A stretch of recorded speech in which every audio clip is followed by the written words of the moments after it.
Türkmen wekiliýetiniň Eýrana eden saparyna energiýa, transport, transit we beýleki ugurlar maslahat edildi. Türkmenistanyň wekiliýeti ýurdun daşary işleri ministri Reşit Meretowyň ýol başçylygyna 12-13 maýda Eýran Islam Respublikasyna iş saparyny amala aşyrdy. Saparyň tamamlanmagy bilen Eýranyň resmi medpugy serişdelerine Meretowyň Eýranyň prezidenti Hasan Rohani, daşary işleri ministri Javad Zarif we beýleki ýokary derejeli Eýrany resmiler bilen duşuşany habar berildi. Meretow bilen 12 maýda duşan Rohanynyň sözleri Mehr habar agentligine sitirlenip, onuň Eýran Islam Respublikasy ähli goňşular, şol sany Türkmenistan bilen dostluk, dogonluk gatnaşyklaryny hassa ösdürmekde tutan ýerlidir.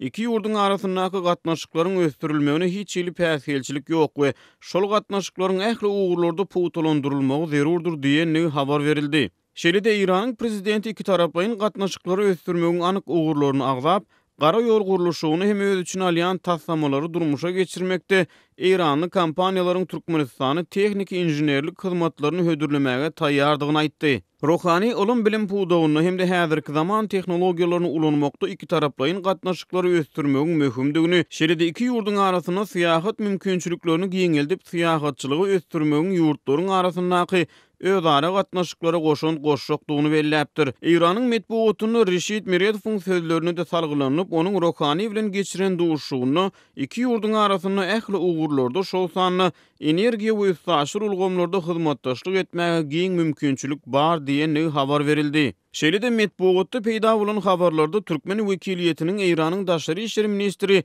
Javad Zarif bilen duşuşany habar berildi. Zarif bilen Meretowyň şenbe güni 12 maýda geçiren duşuşyny bir näçe ugurlar boýunça şol sany gaz taslamalary, swap mümkinçilikleri, senagat, oba hojuluk, syýahatçylyk, bilim, medeniýet, hazır deňdiniň kanuny statusyny taýýarlamak, iki ýurdun kompaniýalarynyň maýa goýu mümkinçilikleri, serhet geçilgilerine gatnawy ýeňletmek, gümrük paşlary we gara ýol hem-de demir ýol puwdagyna hyzmatdaşlyk ýaly ugurlar ara alınıp maslahatlaşylypdyr. Türkmenistanyň döwlet heýetçiligindäki medpugy serişdelerini agzalýan saparyň mazmuny barada giňişleýin maglumat berilmeýär. Eýranyň transport ministrliginiň resmi web saýtyna 14 maýda çap edilen habarda Türkmenistanyň daşary işleri ministri Reşit Meretow bilen Eýranyň transport ministri Abbas Akhundynyň arasynda geçirilen gepleşikleri salgylanyp, onuň dowamyna gara ýollary, demir ýollary we aviasiýa puwdagyny iki taraplaryň hyzmatdaşlygy ösdürmegiň maslahatlaşylanyny, şeýle-de Eýranyň ministriniň Tehran Aşgabat, Maşat Aşgabat ugurlary boýunça